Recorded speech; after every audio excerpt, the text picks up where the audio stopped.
Powered by the Monroe County Reporters. Here are your hosts, Jason Harwood and Jacob Litton.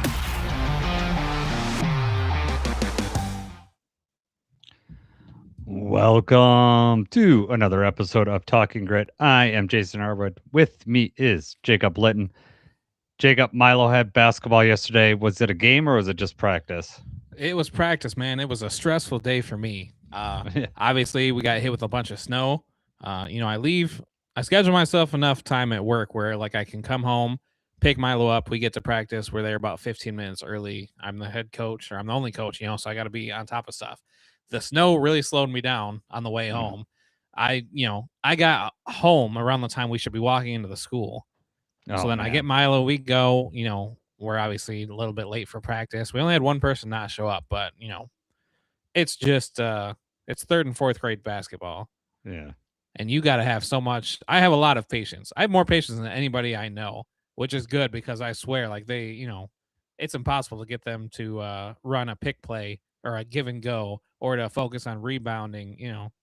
They do all right in practice, but as soon as the games start, they got mom and grandma in the crowd and they're playing against their friends, and it's like they forget how to bounce pass, they forget not to travel. So it's funny for basketball because this grade at baseball they put it together a little bit more for baseball.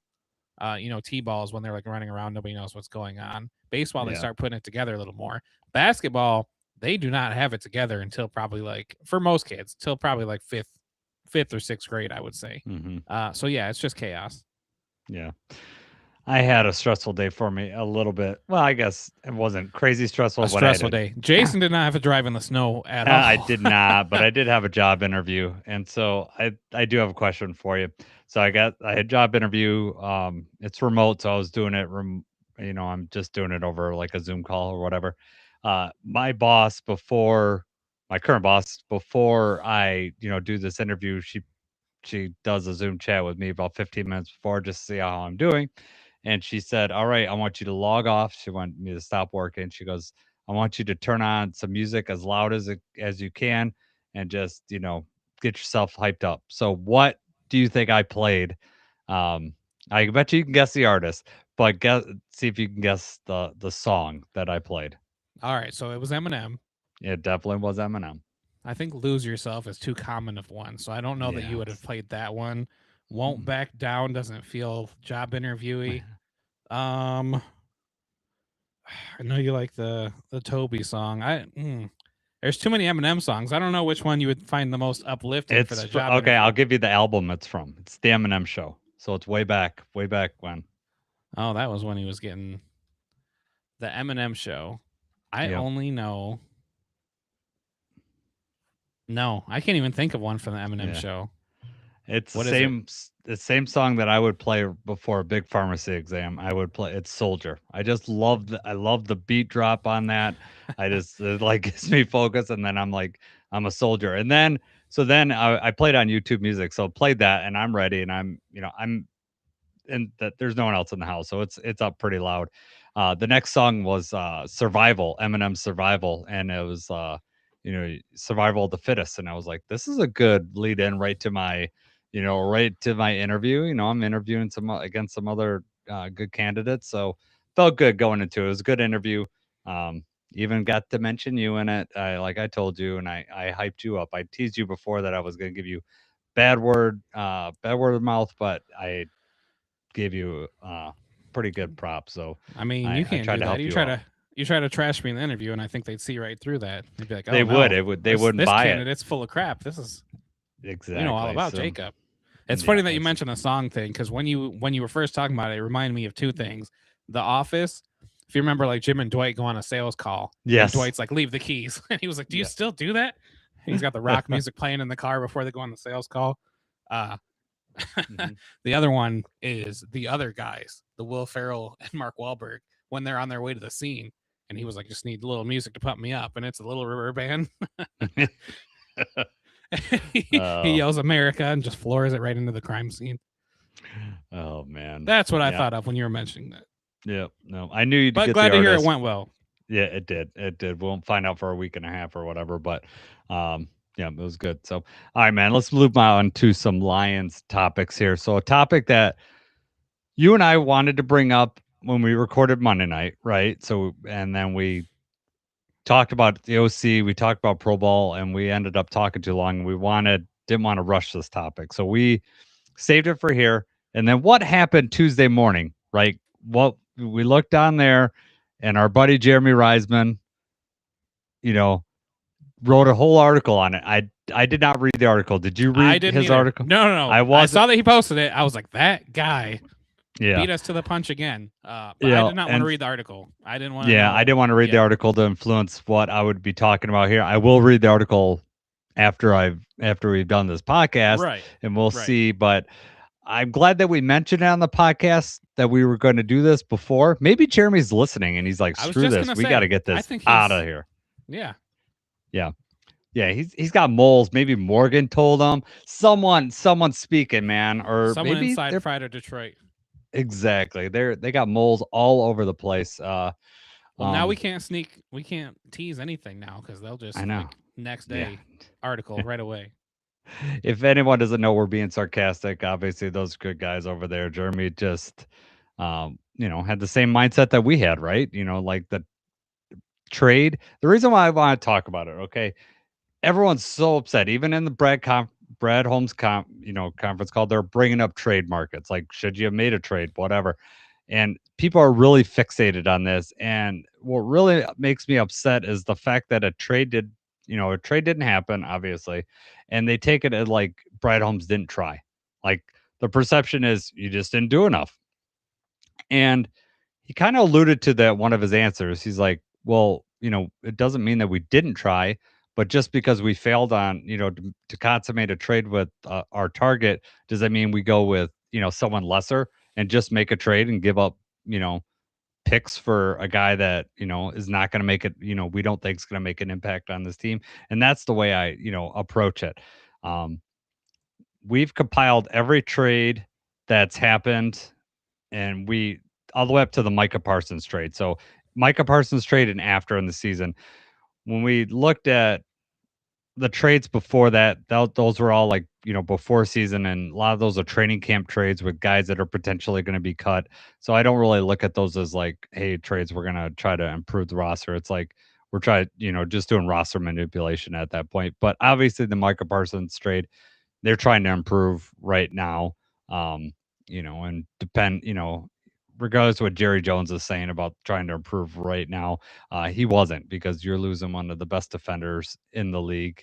And, maybe I'll help him out later on. But, obviously, we'll talk about the results. Like, it did make it a trade, make a difference in the playoffs in the Super Bowl. And I think it'll come to a pretty easy conclusion after we got all this. But do you have anything to say about the Lions' lack of trade? The Brad Holmes, the perception out there. I mean, I don't know your exact views on it, to be honest with you. Yeah, I feel like people, it's just such an easy thing to latch onto, especially when you have the Packers making the trade that they did, right? Mm-hmm. And then everyone, like you said, the perception is like, well, we didn't try. Like you said, we were just going to stand pat. We were good with what we had. We weren't trying to upgrade the team, especially in this, last year, it was kind of the whole thing when we got Zadarius Smith, where it was like we were on the trajectory where we were going to be making some noise. This year, it kind of felt like one of those things like, man, we don't look as good as we did last year. It's going to be a dogfight in the NFC North. And people wanted to, they wanted to move. That's also the same as free agency, though. It's just exciting, right? It's just flashy. Mm-hmm. That's awesome to make a trade there at the deadline. You got a new player. You're like, okay, we've got a new guy coming in. Chances are it's somebody pretty good, or, it's good, reputation, good history. And that makes you feel good about the rest of the season, the second half of the season. Same as when you sign these these huge free agents, most people don't think about like the money and the long-term stuff. They just see the name and they're like, I'm sure when the Packers got Micah Parsons, they're like, oh my God, it's over with for everybody. We got Micah. And, obviously they had to pay him a lot of money, and now they've got a lot of their cap space is tied up with two players. They don't think about that. They got Micah Parsons. They are now at home as well. It's not a guarantee that any of that's going to happen. I don't, there's times where I think it would be cool, like at the trade deadline, just like everybody else. If we were to, let's say we traded for Trey Hendrickson and we got some sort of steal and we gave them a 3rd round pick and, a deep role player and got Trey Hendrickson. Yeah, that's exciting. That's awesome. We've got somebody that can help us out. That's not realistic. And they could have called on Trey Hendrickson and the Bengals could have asked for 3 first-round picks and Brian Branch or something ridiculous. These things are behind the scenes for a reason. So it's just flashy and it's exciting. And I get why people want to do that. It's just, and when these trades happen, there's where the clickbait things come. There's where all the articles, all the YouTube and, TikTok videos and everything about these trades, just because it's something fun to talk about. It doesn't necessarily mean that it's helping the team long term. And often with football, it doesn't help short term. It's not the same as, baseball and basketball where you can take a guy that's not been around the team. Basketball, you've got somebody. Basketball is basketball. Yes, you run plays, you run things a little bit differently, but you can throw somebody on a basketball team and you can find some chemistry and find a way to mesh. He's going to put the ball in the hoop. He's going to do what he does. You can't do that in football. You cannot just take any, wide receiver and put him on any team. That's probably the worst position for me to use that example with. But, you, for the most part, you can't do that. Football is way more in-depth than these other sports. Yep. Ultimate team game. I mean, that's what football is. Ultimate team game. Dan Campbell talked about it. One guy doesn't do his job, and it's whether the play is a success or not. So you're talking about, when you're talking about baseball, it's one guy at the plate, right? And he's, there isn't. I mean, I could say there's chemistry between second baseman, shortstop, some of your infielders on the defensive side, but you could develop that fairly quickly. At least in my experience, you could, obviously, we have the best example, Trammell and Whitaker in this town of just ultimate chemistry. But for, as far as hitting and stuff like that, no, there's not that much there. So it is very hard to make a trade like that's, getting the Micah Parsons trade done early in the season, that way, he has time to develop and you're hoping by, a few games in that he's got that down. Now, I think an edge is able to, acclimate more than the position that you picked, wide receiver. That's probably really the toughest because then not only do you have to figure out the route concepts, but you also have to develop good chemistry with the quarterback, and especially if it's like a timing system. I mean, that's got to be really tough. Yeah, I mean, most positions, I would say there's going to be things where it's not easy just to slide from one team to the other and be able to have an instant impact or play at the level you were playing at before. Yep. We already kind of talked about why everybody latches onto it. It's just fun. It's huge. Now there's certain content creators that just want to create controversy and stuff like that. So that's a big thing of why it's a talking point. We got to have a way to get those clicks. And I was nice that Brad Holmes didn't do the attacking because he was a lot more, it seemed, I'd say humble is probably the word. He was definitely much more reserved as far as like coming out and attacking people about, his decisions he made this year, which is probably a good choice because we didn't make the playoffs. Exactly. You don't have as much ground to stand on to say, look at me, look what I did when you did not make the playoffs. Exactly. So I want you to, looking back, solely from the perspective of how the season played out, would you have done anything different at the trade deadline? Like you specifically, would you have done anything? I mean, if there was an offensive lineman, like a decent offensive lineman out there that we could have thrown some sort of mid-round pick flyer, I may have done that because the offensive line was struggling.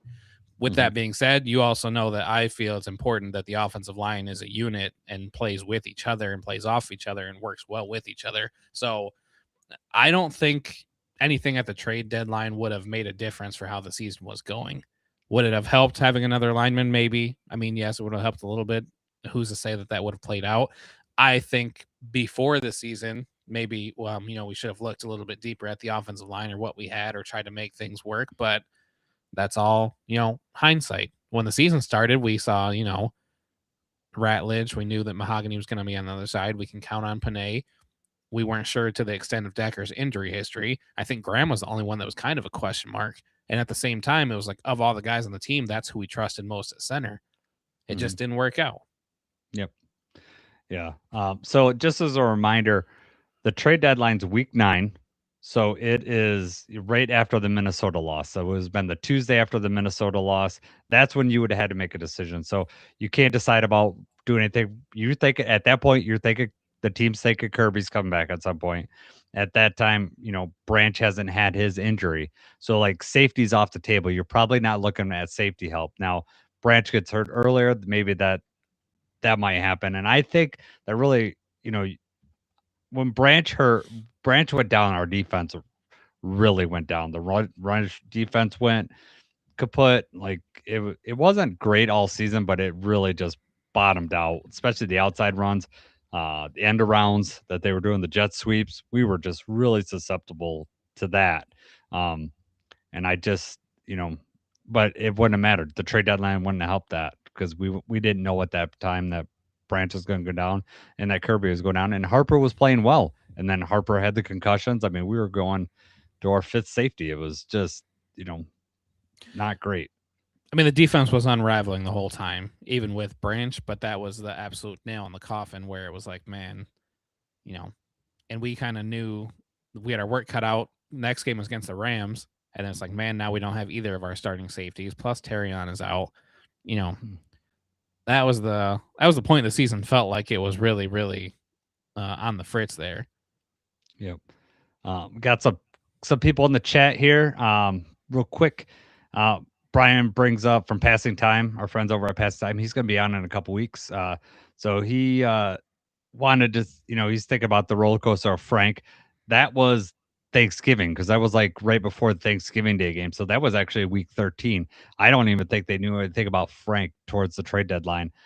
So that I don't think that played anything into it, but it was, man, I'd love to get Frank back.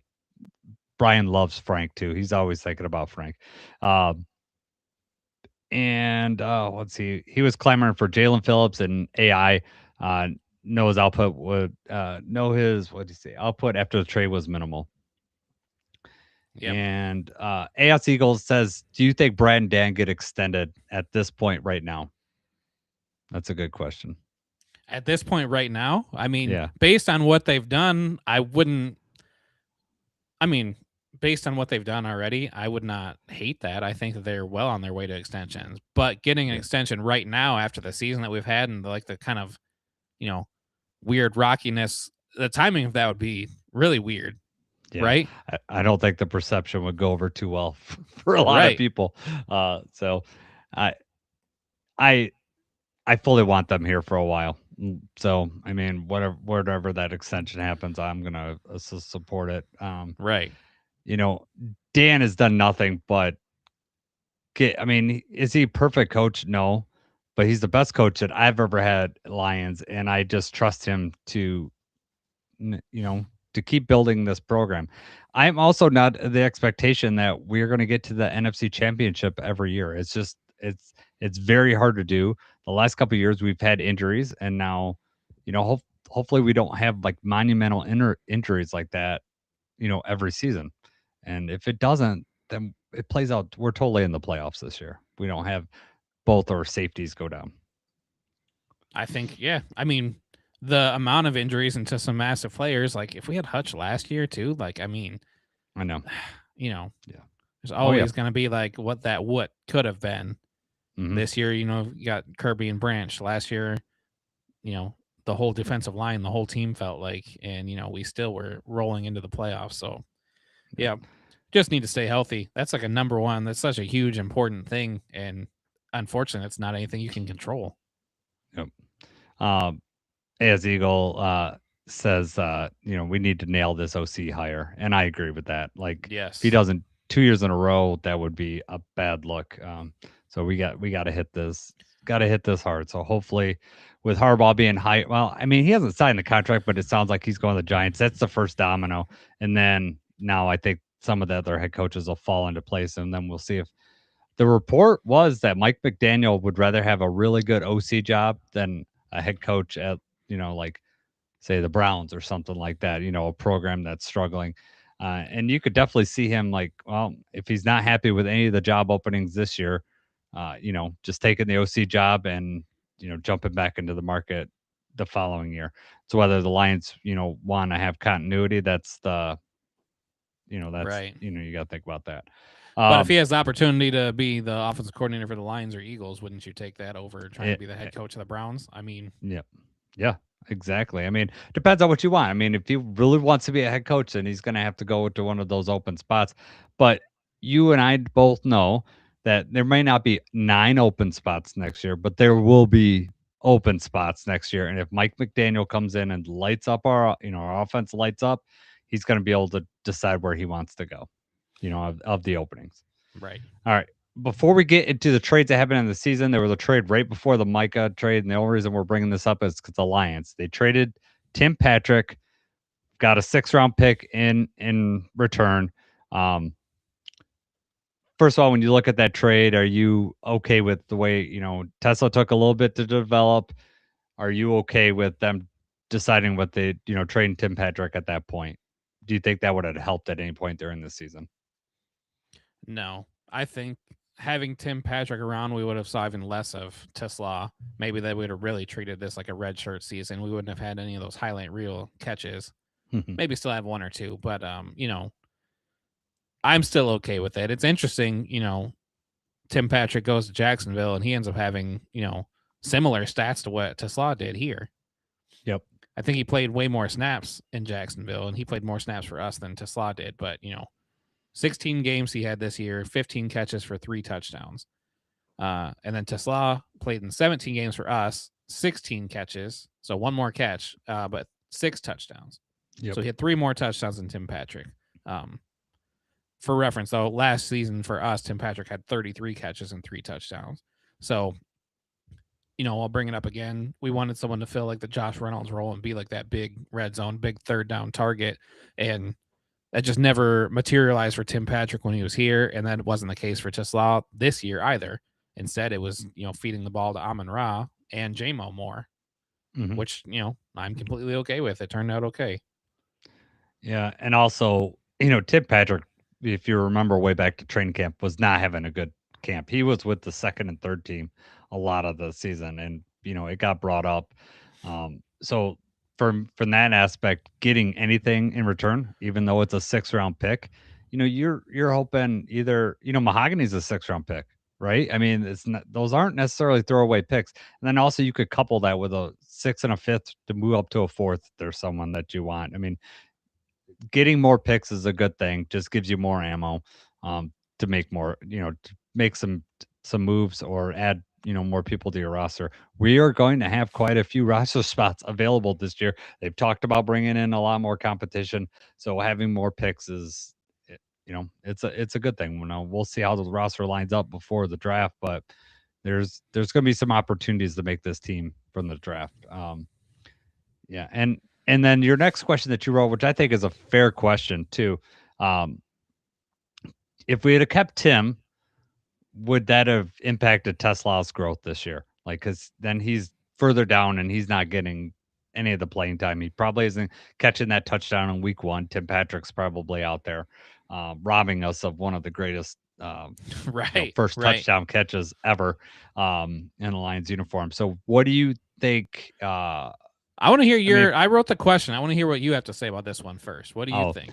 I think that is like your major argument of why the trade is good, because you get similar production, right? And then Tim Patrick wasn't going to be on this team the next year.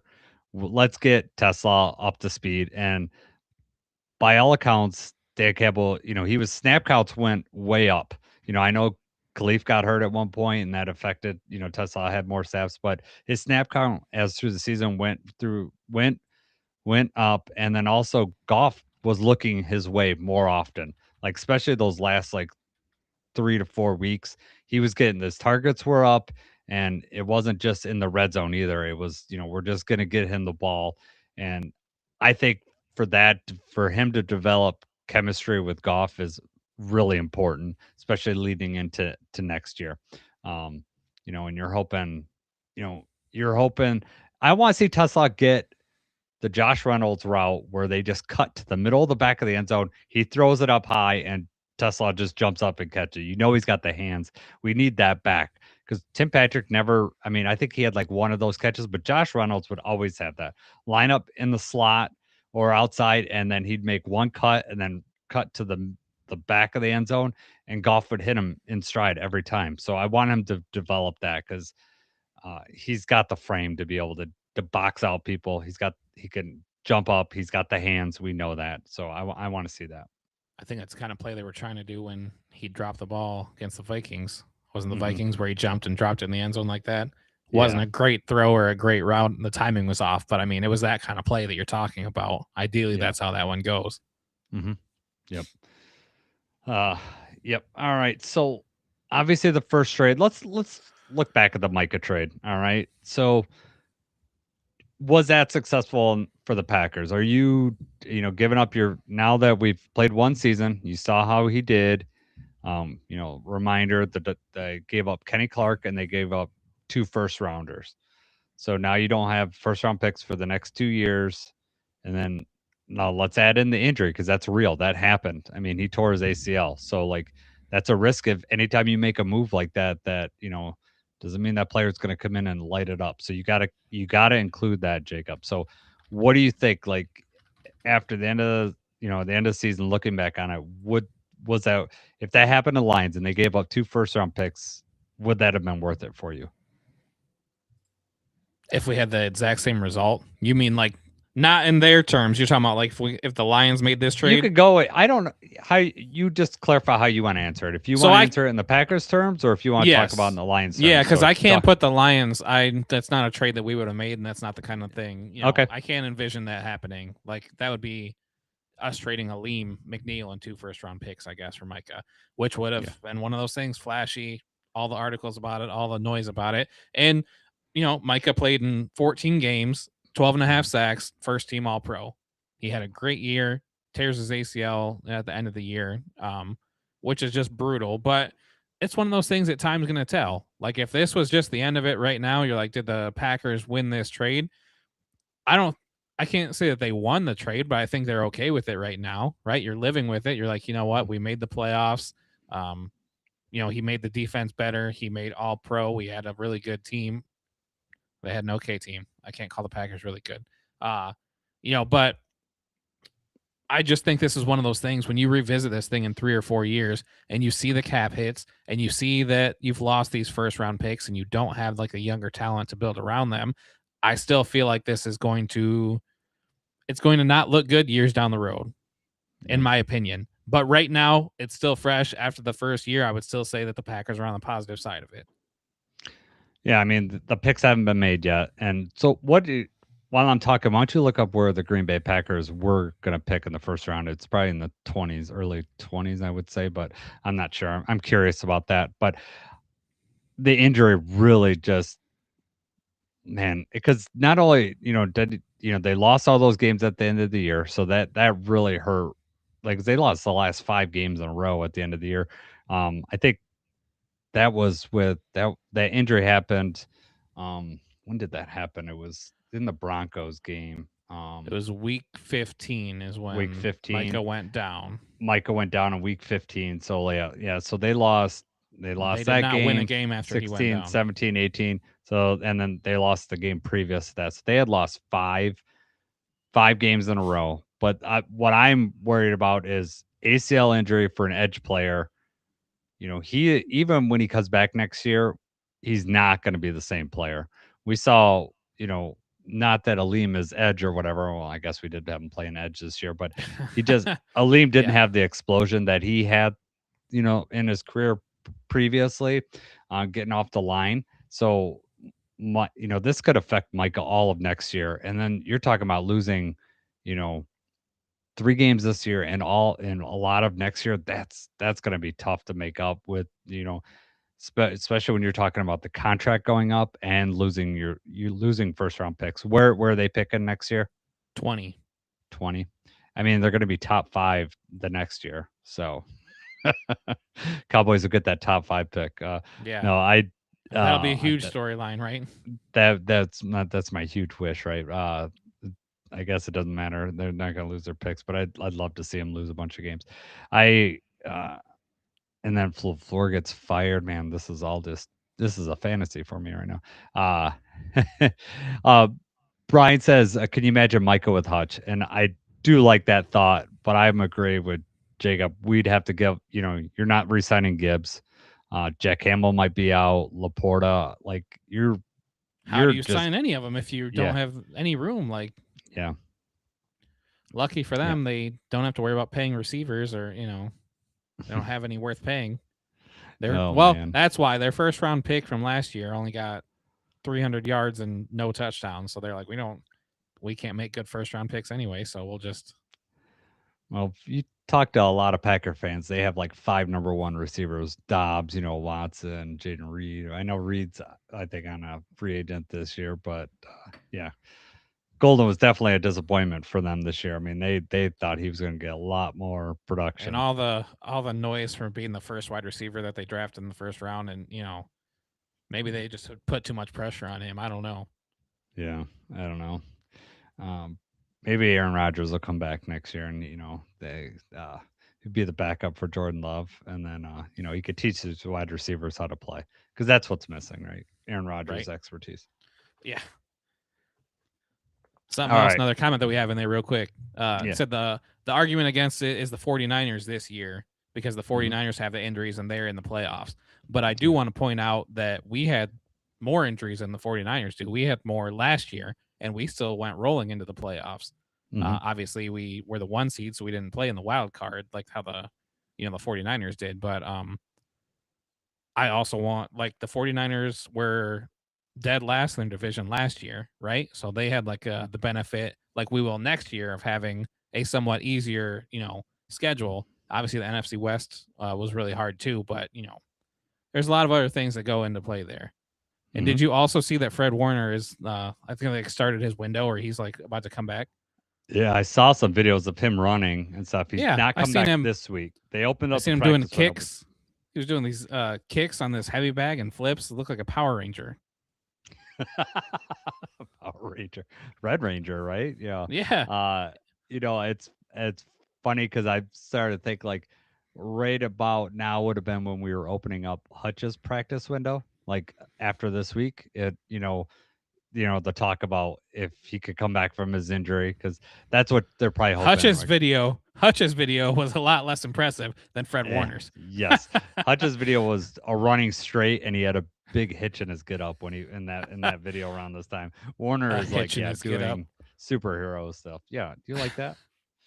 Okay. All right, let's move on to some of these other trades. So, Flacco goes from Cleveland over to Cincinnati, and fun story there. Helped Jamar Chase finally get the ball over there. They realize, hey, we just need a guy that can just throw it to Jamar Chase and not get intercepted. Flacco did that. The results weren't great, 1-5. Other big trade that let's talk about this is Jalen Phillips goes to the Eagles. Eagles give up a 3rd round pick to get Jalen Phillips. The first game he comes in, he has a sack. Everyone's talking like Howie Roseman did it again. He is the master at this. And it didn't turn out as well. Like after that week, he had like another half sack or 1 sack the rest of the one whole more rest of the sack season. the whole year. Yeah. 74 overall grade on PFF. I think you asked an interesting question. We didn't have a 3rd round pick to give up, at least not in this next draft. But would you have given up like a 4th and a 5th for Jalen Phillips? Would that have been worth it for you? Do you think? I think if you asked me in the middle of the season, 4th and a 5th for Jalen Phillips, I would have said, yeah, let's do it. Let's see what we can get. But obviously, now we have this hindsight, and he was a part of the Eagles defensive line, and they've got a lot of good players on that defense, and that culminated in 2 sacks for him and 28 tackles, over the course of the rest of the year. And he wasn't really that much of an impact player. And that's a short-term fix that they tried to get. It worked out somewhat for them. They made the playoffs and everything. They won their division, but I don't think that would have made a difference. If we got that same level of play out of him in Detroit, I don't think it would have made a difference in the season. No. People would have talked about it, been happy to have like Za'Darius. Have that. Yeah, exactly. Well, Za'Darius was way more productive during his time with Lions. So right. and yes, he would have been opposite of Hutch. He would have had the opportunity to get there. But is it worth it to just make the playoffs? Like, if we just made the playoffs and we gave up, we're talking about fourth and fifth round because we don't have a third round. Then we're looking at this next draft going, man, we really don't have any assets to move anything around here. So at that point is you got to wonder like how much is all worth it? Hindsight, you can revisit and everything, but Yeah. Well, that's what this is about. I want to see like these trades that happened, right? What did it result in? It resulted, we don't know if it resulted in the playoffs, but cumulatively, I want to look at all these trades and be like, people are griping at Holmes for not making a move. What are the results of all these trades? Are people getting further in the playoffs because of this? And I think at the end of the day, you're going to see like, it's really not that productive to make a trade. The next trade that we're going to talk about is Jacoby Myers. Goes from the Raiders to Jacksonville. He ends up having 42 catches and 3 touchdowns. He's actually it was pretty good trade for Jacksonville to get some more production there. Now, again, they made the playoffs, get bounced in the first round. So and I don't know if Jacoby did he even have a catch in that game. I don't think so. Christian Kirk had a heck of a game, and then I think, Christian Kirk, huh? Christian Kirk, the Yeah. Texans. No, isn't Kirk on? No. Oh, is that You're Texas? talking about I was Brian thinking of the Thomas Texans or game. Parker Washington? Yes, Parker Washington's what I'm thinking. I'm getting the two mixed up. Right. Parker Washington had a heck of a game that game. Yeah. Thank you. And he kind of came out of correcting me. nowhere. Yes. So that trade. Now the next one, the Colts. The Colts. By This the was a time of big making one. this, they were thinking they're making a playoff push, right? They're like, this is going to happen for us. So they end up giving up 2 first-round picks, the wide receiver for Sauce Gardner. Do you remember like that what you were- receiver, right? Huh? Adonai Mitchell. You remember Yeah. that? He was the one that dropped the ball Yeah. when the Jets lost, or when the Colts lost. So I like the stats you wrote up here for a thing. So tell everybody. I'll let It's you speak noteworthy. on this. It's noteworthy. So It is. It's funny. Sauce Gardner went 0-7 when he played for the New York Jets. He gets traded to the Colts. I want to say the Colts were like 7-1 at the time or whatever. He gets traded to the Colts. He won his first game in overtime at home for the Colts against the Falcons. I think he got hurt, but it was like a minor injury in that game. But he was battling injuries the whole time. The Colts finished 0-7. So he went 0-7 on the Jets. He won that first game, 0-7 on the Colts. Yeah. 110. The Colts finished the season 0-7. He didn't play in Yeah. all those games, but Right. he played in Yeah. 11 games this year. He went 1-10. Yeah. He got to win that one game in overtime, which is terrible. And it's not Sauce's fault. I'm not putting that on him. But just while we're talking about the trade, like, the Colts just gave up a lot. They thought, hey, we're 7-1. We're poised to make a Super Bowl run. We're going to make some noise right now. We're going to trade 2 first-round picks. And then, not unlike the Micah thing, injuries happen.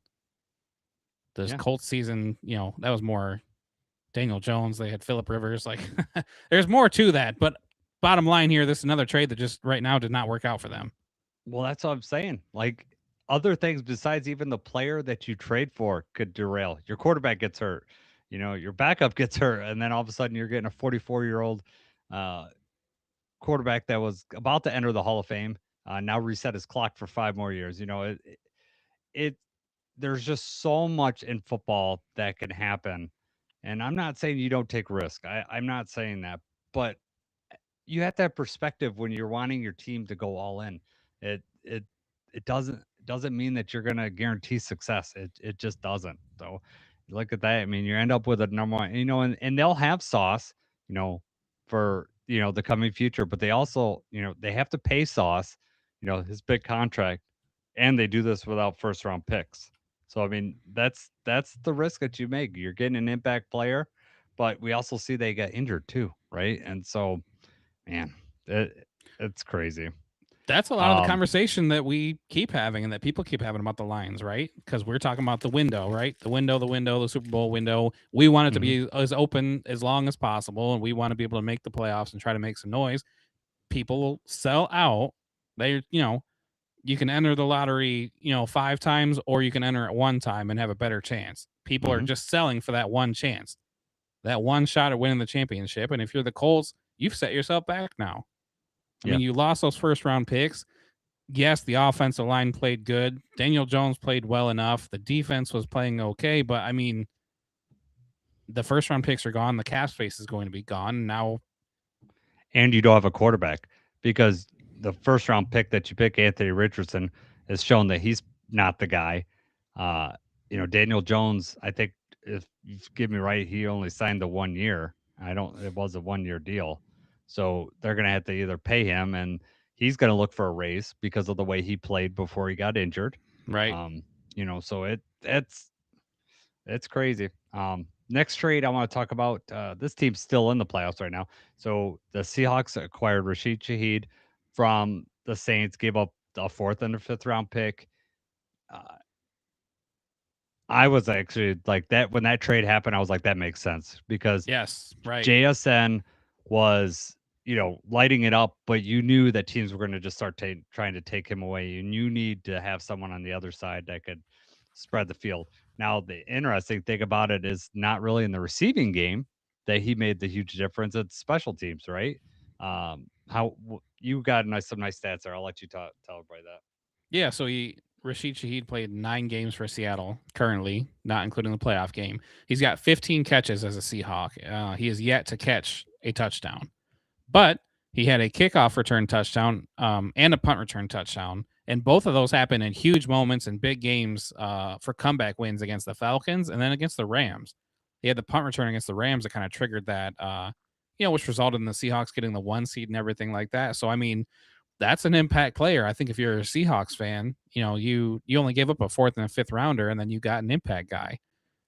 And it's not that he is a downfield threat. It's kind of like having, how we use JMO, that so whoever's on him has to worry about him going deep.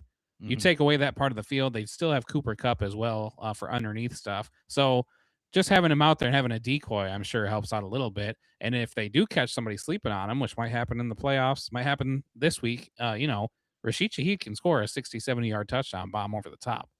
Yep. So I'm with you. As soon as that happened, I said that, that makes sense. That works out. The Seahawks are trying to make a run.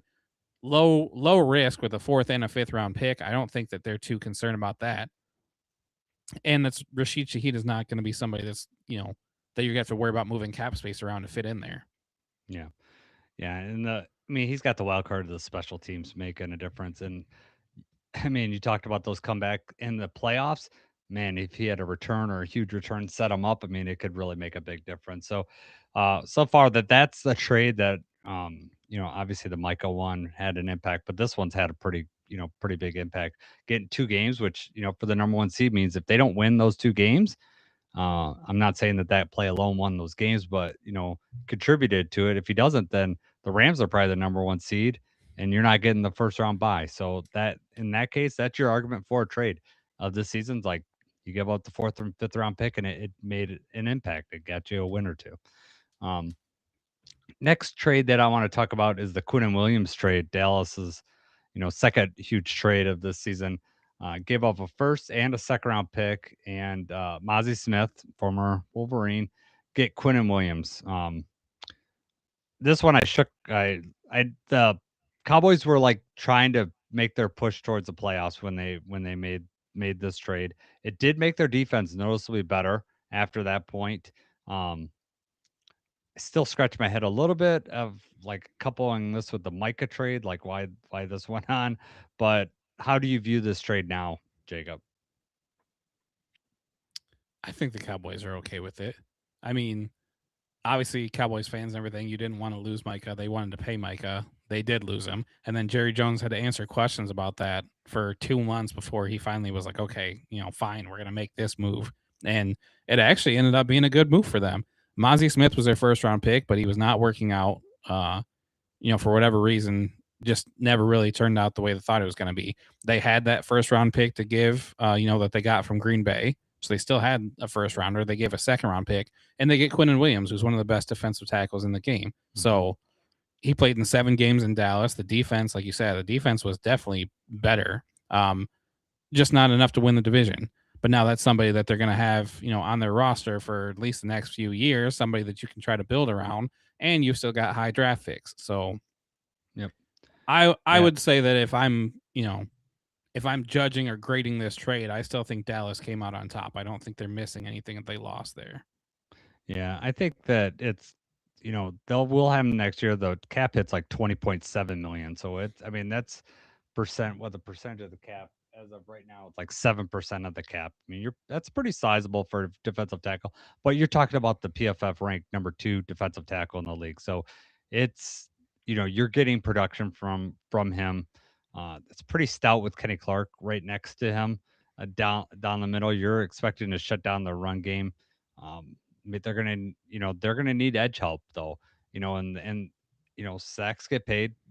They still, in this deal, like if you couple this with the Micah one, they gave up the better player. Micah's the better player in my opinion on that. He's the one that impacts the game more than Quinnen Williams, especially on the stat sheet. Now, I mean, someone that's watching game film, they could have arguments about the defensive tackle maybe having more, but I think Micah affects your game planning way more than Quinnen Williams. And with that being said, sorry, not to cut you off. Go ahead. No, go ahead. No, I was just going to say that the Cowboys were in a position where they had drafted Ezeraku, the rookie edge who was showing flashes already, and they had Jadeveon Clowney. And people at the time were like, oh, he was almost an afterthought, but Clowney had a really good year. I mean, he was really impactful, which hurts as a team that needed an edge defender to see that and be like, man, we could have got Clowney and he would have done all right. Yep. The Clowney thing is interesting. At some point I was going to revisit that, like with the Lions. Like, would that have been a guy that would have made a big difference? I think it's still up for debate about this trade in itself. We got the first rounder that the Jets are getting is not even in this next draft. It's the following draft. It's the 2027 draft. It's the higher. They must have multiple. Probably because they have the Packers pick. It's like the higher one. They get the higher one from that. Right. So, so whoever. So if the Packers do have a top 5 pick. Yeah, actually, it'll go to the Jets. That's hilarious. They could pick another top 5 quarterback and suck it up. But anyways, think that real quick before So let's go back and look. So we the Bears did make one trade. It wasn't a big trade. Not gonna worry about that. Seahawks made the Rashid Shaheed trade. They're in the divisional round. Pats made 3 trades this year, but they were all for draft picks. They weren't acquiring any players. They acquired draft picks. Still won their division. I mean, that's the best of both worlds, right? You're acquiring assets and you made 3 trades. 49ers did make a trade. They acquired Keon White. And then the Rams acquired a cornerback, Roger McCreary. They're all in division round. The Texans did make one trade, but it was the acquired draft picks. That was they traded their offensive lineman. The name's escaping me right now. But so those are all the teams that made trade that are in the divisional round. Chargers made 3 trades. Trevor Penning is, no one but Odafe Owe had a pretty good season, ranked 21 in PFF. So that was a good trade, but they lost assets and they lost in the wild card round. The Jags made 3 trades this year. I say Jacoby Myers is a success, but they traded Greg Newsome, and Greg Newsome did not have a good year. And that was someone that we were thinking about, like when DJ Reed went down, we didn't know how long he was going to be. Like, right. Newsome was someone that we had talked about, trying to acquire. Who knows? He might have had different impact with us, but we needed that secondary help. But maybe it would have been better. Eagles made 4 trades, but I would say, Jalen Phillips, 3rd round pick, probably, especially the way the Eagles draft, they probably would have been better off keeping that pick. Jair Alexander, didn't even, he show up for a week and then he retired or, decided to step away from football. Michael Carter II didn't really produce enough for them to even get a PFF grade. And then Tank Bigsby was another person that they acquired. Had some pretty good runs in the last week, but again, not an impact player for the season. Um, Steelers did make a trade. They got Kyle Duggar, lost in the first round, and then obviously the Packers, Micah Parsons, lost in the first round. Most of the teams that didn't make, Jets made 5 trades this year, Saints made 3, Cowboys made 3, Browns made 4, all no playoffs. Colts, Raiders, Bengals, Ravens, Titans, and Dolphins. All those teams made trades, didn't make the playoffs. And that's again for the Micah Parsons trade over. So really, if I'm looking at, any trade that made an impact for the playoffs this year, Micah Parsons, I would say yes, because I don't know if the Packers are making the playoffs if they don't make that Micah Parsons trade. To be honest with you, Yeah, that's true. which is hilarious because after week 1 they were like, "We're winning the Super Bowl. There's no one that could beat us," and then they destroyed the Commanders in week 2, and it just looked like they were going to just be on fire. And then, yeah, they just didn't. You know, it just didn't work out for them. So, but it's funny that Micah Parsons trade doesn't happen. I don't think that they get there. And then you wonder if Jeff Hafley's getting interviews with head coaches if Micah Parsons doesn't. That's what I was just gonna say. Is there's another element to this, and that's if he becomes a head coach somewhere. I know. Yep. And so that's hilarious. But I think you and I talked about the Rashid Shaheed trade. It did impact, probably out of all these, probably impacted the playoff race the most, I would say.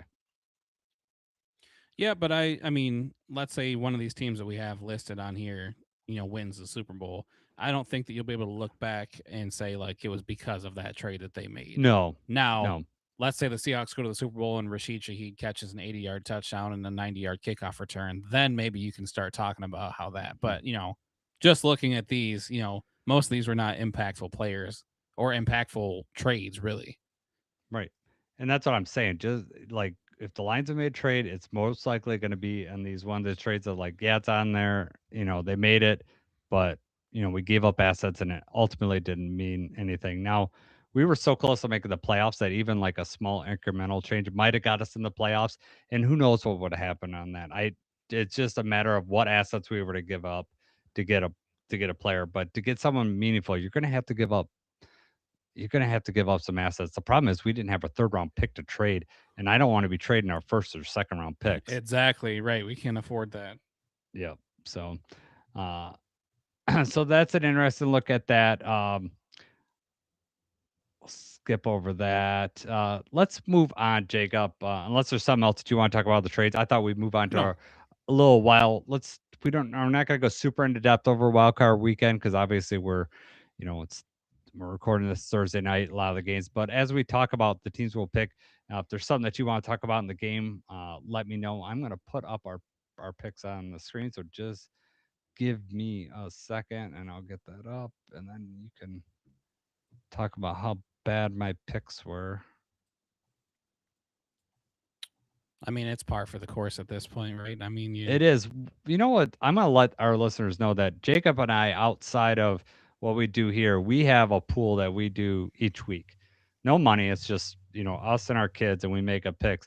I had the best regular season record. I just want to let you know that I beat you in the regular season by a pretty sizable amount, like 6 or 7 games.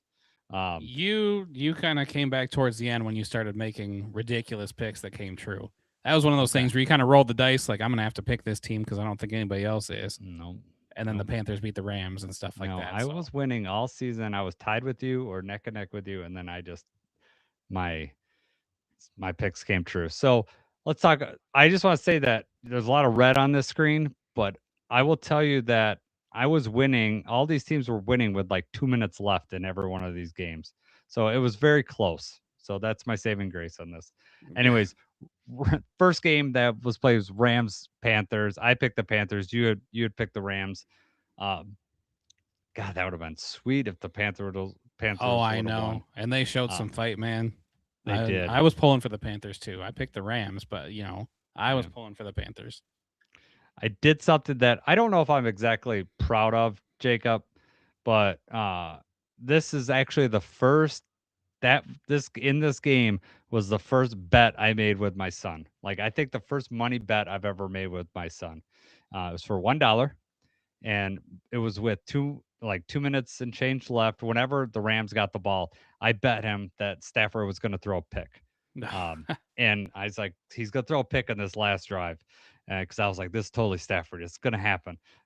Did not happen. Colby Parkinson made an amazing catch on an amazing throw for a touchdown. So exact opposite happened. But I thought Stafford was for sure going to make a pick. It was only $1, so my son won that. And that was his first bet that we ever had together for money, and he won.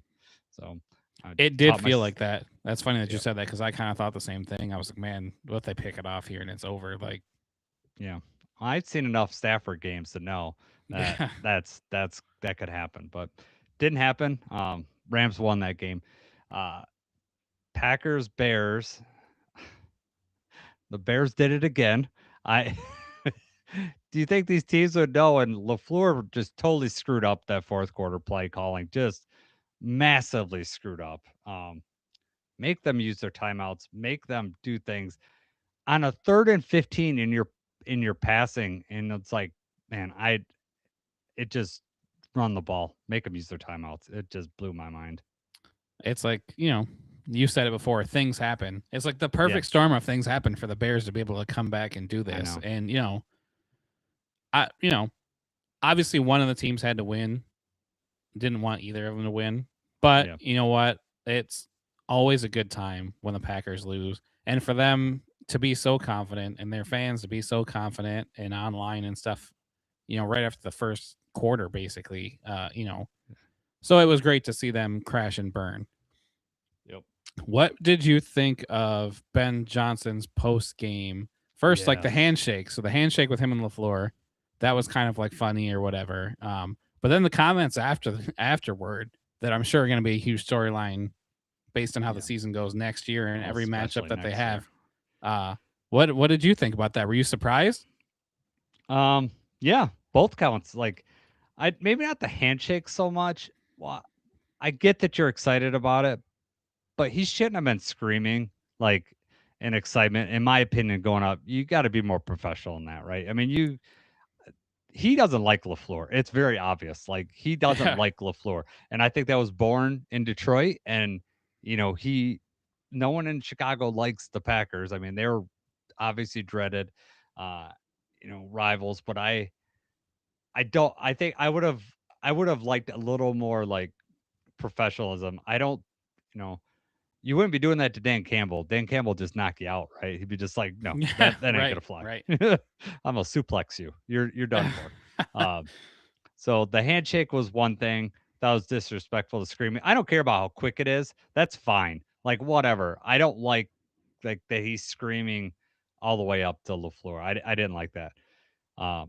That's saying F the Packers. I hate, I hate them, or, F them, or whatever he said at the end. That's wild to me. Wild. That's like Sirianni level.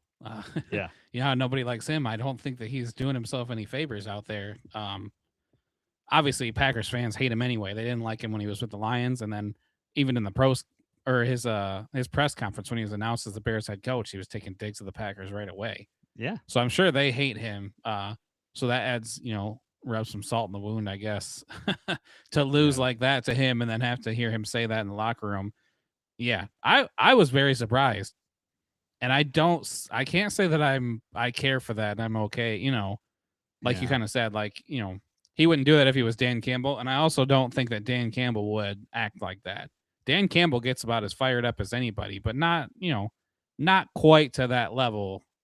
Not at the expense of your opponent, though. He shows the opponent so much respect. Right. And I'm okay with that. Like, yeah, and that's the way it should be, in my opinion. Like he'll show the opponent respect, and who knows what he does, whatever he does in private, whatever, whatever he says to his players, that's not bulletin board material. But I just don't think it's a good look to just say that about another.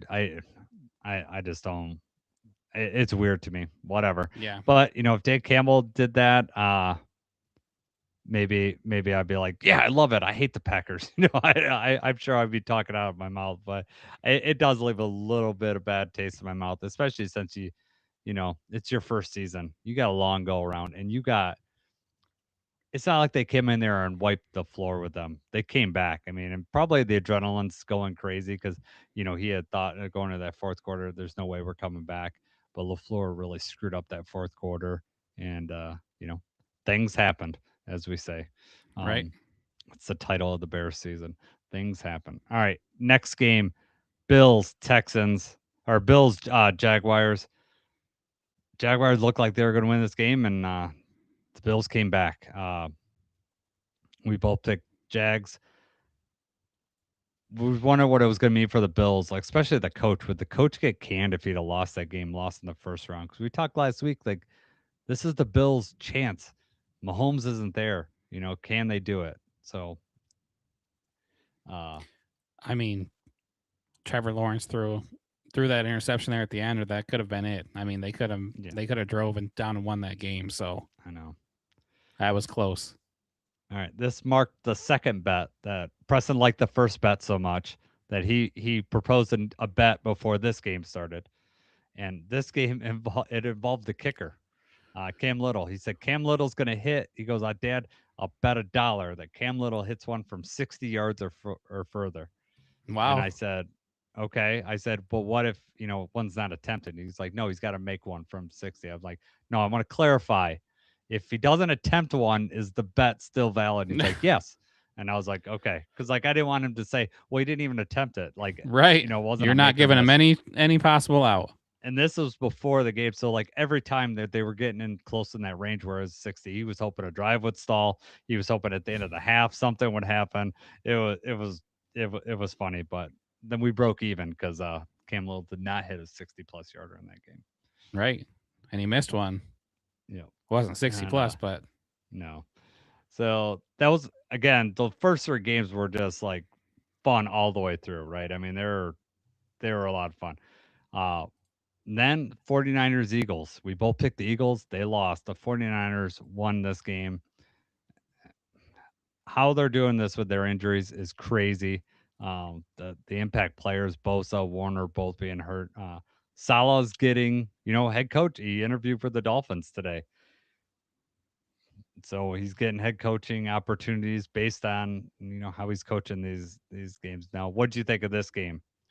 Eagles, 49ers. I picked the 49ers in the Yahoo Pick'em League. That's why we were different, because I know you said, like, man, you might not even get one right. But because I had picked the 49ers. But, honestly, I think the 49ers have better coaches. And I just think the Eagles, even though they got the talented players, the Eagles all year long have not meshed. And then you got Sirianni and A.J. Brown getting into it on the sideline. It's the kind of stuff that happens to them all the time. So, yeah. Yep. Jalen Hurts threw for like 150 yards or something like that. It just wasn't. And even though it wasn't a great game for the Eagles, it was still, neck and neck right in there. And then the 49ers had to go down and score a touchdown to win the game. Yeah. It was the most room that I'd seen Barkley have. Like in any of the, I haven't watched like all the Eagles games, but for the most part, whenever Barkley was hardly having any running room, and he actually started breaking some out, and he was being productive in that game. It was one of the better games that I've seen him have all year. True. Chargers, Patriots. Patriots won this game. Vrabel's what he's doing with New England is, I know that they had like an easier schedule, and even the Chargers is probably, one of the better pulls to have in the first round, especially Chargers having to go all the way over to Gillette Stadium. I'm not ready for the Patriots to be winning games in the playoffs. They need another decade of crappiness. Right. They haven't been down in the dumps long enough. No, they have not. We'll see. They'll have a first place schedule next year. We'll see how that goes.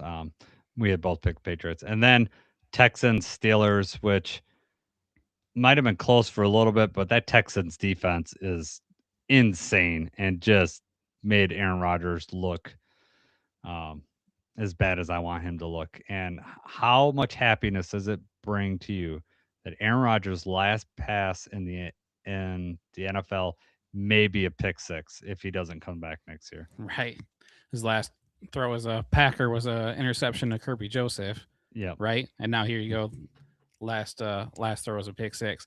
Awesome. Couldn't have happened to a worse person. So, it's funny though, because when we talked about this one, I was like, I don't think it's going to be close. Like, I think the Texans are going to win by at least 10. And then as the first half's going on, or even like all the way through the third quarter, the Texans just kept shooting themselves in the foot and making mistake after mistake on offense. Stroud. Yeah, it was crazy. I was like, the Steelers, like, is Aaron Rodgers are they going to keep it close enough that he's really going to win the game towards the end? And I have to hear that. And then, the fourth quarter, they just blew it wide open. But it's funny because like what we do, so me, Milo, and JJ do like a fantasy draft just for almost like how DraftKings, like you pick somebody, not like, I guess not like with money, but it's just a fantasy draft, just players that are in the playoffs, and it's snake draft and everything. And my team was winning. I was, it's just us all against each other. My team was winning. I was doing really good. I think Milo had Nico Collins, but he needed him to get like 40 fantasy points. JJ had Fairbairn for the Texans, and he had the Texans defense, and he needed like 30 points to catch me or whatever. And then the Texans defense just like 2 touchdowns there at the end. I think they had 29 fantasy points. The kicker had enough. He came back and beat me. So, yeah, that was, you don't see defenses dominating the way the Texans have, and you can go back and be like, oh, the Ravens defense or whatever. Football was way different 20 years ago when that Ravens defense was so dominant. Like, you can't play the way, and even then it was 20 years, it was different, 20 years when the Bears had the 85 Bears had a dominant defense. You don't you rarely see a defense control the game as much as the Texans defense does. And you're right, that should have been even more of a blowout, but CJ Stroud kept screwing up, and like CJ Stroud had a terrible game that game. Fumbles, interceptions, just bad. So, all right, let's move to the divisional round here. The first game, Buffalo at the Broncos. Who are you picking in this game, Jacob? This one's tough for me, but I'm gonna say that the Bills actually win this one. I think they come in with a little bit of momentum. The Broncos are a really good team, and the Broncos could do it. I don't know when you talk about Bo Nix versus Josh Allen, though. Josh Allen, obviously the better quarterback. I just feel like maybe the Broncos are going to be the team that kind of gets stung by having that first round bye. Man, this is a tough one because, man, Sean Payton, I think is. I kept asking you, like, why aren't the Jaguars running more against the Bills? They were just like running all over them, and then they get in the red zone and they just stop running. I'm wondering if I don't think Sean Payton is going to do that, and if he shows that he's going to be able to run on the Bills the way the Jaguars did, I think the Broncos are going to have enough to win this game. I'm going to pick the Bills just because I like you with Josh Allen is good, but I would not be surprised if the Broncos it goes the other way and the Broncos, win it. It kind of depends on the, turnovers or a quick change or something like that. But if I trust Sean Payton to like not go away from the run game. I don't know what Cohen was doing. I would have been just running down Bill's throat until they stopped it. Just didn't happen. But I'm going to go with Buffalo on this one. The next one would be San Francisco at Seattle. San Francisco's run stops here. Seattle's just too good, and I think Seattle's going to win this game. Plus, being in Seattle, it's going to be a big home field advantage, and I just think Seattle's defense is too good. And George Kittle going out, that's going to hurt them. I agree. It's also the same kind of like, they had the bye. Are they going to come out rusty at all? Mm-hmm. Is Sam Darnold going to be feeling the pressure and he's not going to be able to move the ball if they, not to bring up the past, but like with the Lions, if you start turning the ball over and it's the perfect storm of things aren't going the right way and all of a sudden the other team's moving the ball on you, I just think the Seahawks defense is too good. Even if the offense doesn't have their best day, I think the defense holds them in there. Yeah, I've got the Seahawks covering the spread too. Yeah. All right. Texans, Patriots defense will be on display in this game. Will the Texas defense be able to take Drake May down? Second team All Pro quarterback. Who do you got in this one, Jacob? This is a tough one to pick because I really like the Texans defense. The Texans defense is good. From what I saw in that last game, though, like, with the offense, Stroud not being able to move, I think, did they already rule Nico Collins out? I don't know if they have or not. I mean, he had, I think he went out with a concussion, right? So it's hard to come back in a week. They do get all the way till Sunday. So, they don't have to worry about it on Saturday. But yeah, it's probably unlikely. I think it's a long shot that he plays, and that's a huge loss for them. I think that kind of takes a huge element of the offense out. I think the Patriots are going to be able to take it to him here. All right, I'm going with the Texans in this one. They maybe get a pick six, maybe get a fumble return for a touchdown. I think the defense is. I'm going. So for the Texans to win, what kind of score are you looking at? So I'm assuming that you think if the Texans are getting it done, it's a close game. It's a low scoring. It is a close game. I would say, 21, like 14, 21, 17, something like that. I think Texans. I mean, I think it's going to be, who knows? I mean, if CJ Stroud just doesn't turn the ball over, he might be good enough. You know what I mean? It just might be good enough. He's going to have to make some plays, but you're right. Nico Collins being out is huge, but Christian Kirk had, as I said, attributed him to the wrong team, but Christian Kirk had a pretty good game last game. So we'll see. We'll see how that goes. Right. All right. Last game, Rams, Bears. I'm going with the Rams. Again, I want both of these teams to lose. So I'm really upset that they're having to play each other, but I do not want the Bears to go to win another game. So I'm going with the Rams in this one. But it is in Chicago, and, we'll see how it goes. But I think the Rams defense is pretty good. Way better than the Bears defense is. And I don't think the Bears, I think Stafford carves the Bears up. Man, I hope the Rams beat the Bears by like 20. I hope they beat them so bad it's just embarrassing. They have to come back down to earth. You got to watch the whole game through, though, because you don't know. They could be up by 15 going into the fourth quarter, and you got to pay attention there. I don't know what the weather is going to be like. I haven't looked at that. The weather could impact some of this. But even that, I think the Rams will be able to run the ball on the Bears. And I think the Rams defense is going to be just too much for Caleb Williams. Says 10 degrees around kickoff time is what it's expected to be. Wind chill probably right around 0. Ooh. I don't know for those California kids.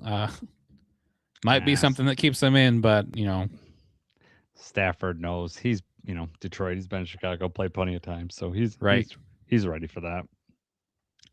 See if Puka Nacua holds on to the ball, and he's done all year. I mean, it is crazy. You know what's going to Puka, and you can't stop it. It's like the year with Cooper Kupp, where the Super Bowl year, they just knew they were going to Cooper Kupp, and no one could stop it. It's unbelievable, right? Every receiver, some of the best receiving seasons in history, and Stafford's a quarterback for Calvin Johnson, Puka Nacua, Cooper Kupp. Yes, exactly. Yep. That's why Stafford is going to be in the Hall of Fame. It's going to happen at this point.